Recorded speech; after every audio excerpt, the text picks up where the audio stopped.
Have you ever been driving along and someone has just pulled out on you as if they didn't see you?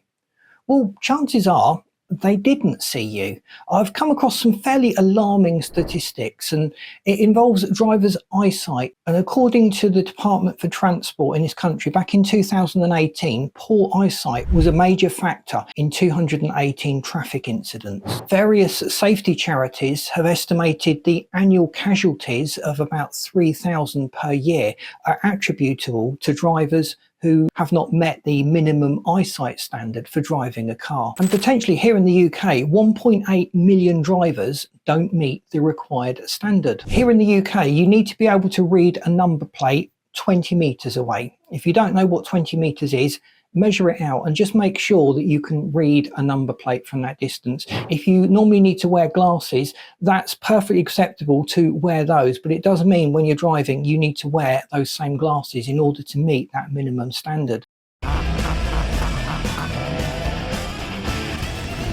Standards around the world vary considerably. So here in the UK, when you get to the age of 70, you need to reapply for your driving licence every 3 years, and this requires self-certification. You basically have to tell the driving authority over here that you are unfit to drive or that your eyesight does not meet the minimum standard. A lot of drivers don't like admitting they can't do something. For a lot of drivers, the car is a real lifeline, and it certainly would make a big difference to their life and even their living standard if they had to give it up.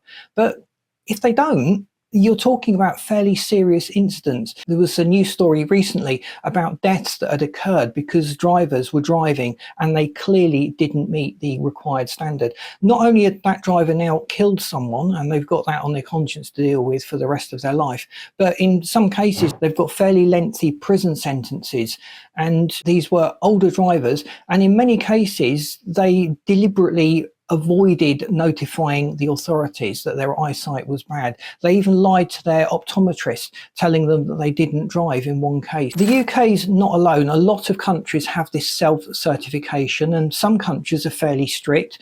Some countries, like the USA, it varies very much from state to state, so please let me know what the rules are like in your area. In Australia, when you hit 75, you have to have a mandatory medical examination to determine your fitness to drive. Canada varies. We'll take Ontario as an example. When you hit 80, you need to attend a group education session and pass an eyesight test. And they also have written assessments that they need to do every 2 years. Japan actually tests for signs of dementia. At 75, you need to undertake a cognitive test to determine your fitness to drive. In Germany and France and many other countries in Europe, there's just no requirement, like the UK, to notify the authorities that you can't drive. But often if there is an incident, they will investigate and they can take your license away if they determine eyesight was a factor in that incident. In some countries like the Netherlands, drivers hit 75, they have to submit a medical certificate to determine whether they are fit to drive or not in order to renew their license. The question arises though, if a member of your family, your granddad for example, had poor eyesight,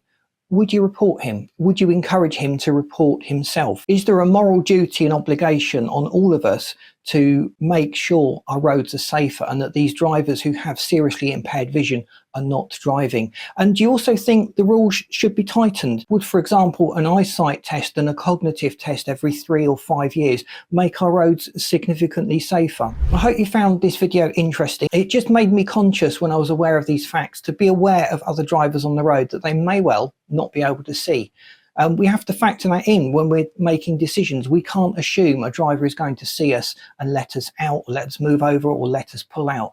We need to assume really that everyone has this impairment, because statistically quite a high percentage of drivers on UK roads don't meet that minimum standard for eyesight. I hope you found this video useful. Please boot the like button. It really does help us to get out there. If you're not subscribed, please do so. We've got lots of interesting content about driving, maintaining your car in good order coming up, and I'd hate you to miss out on those. And I've lined up this video and this playlist that you should find really interesting. Thanks for watching. See you in these next videos.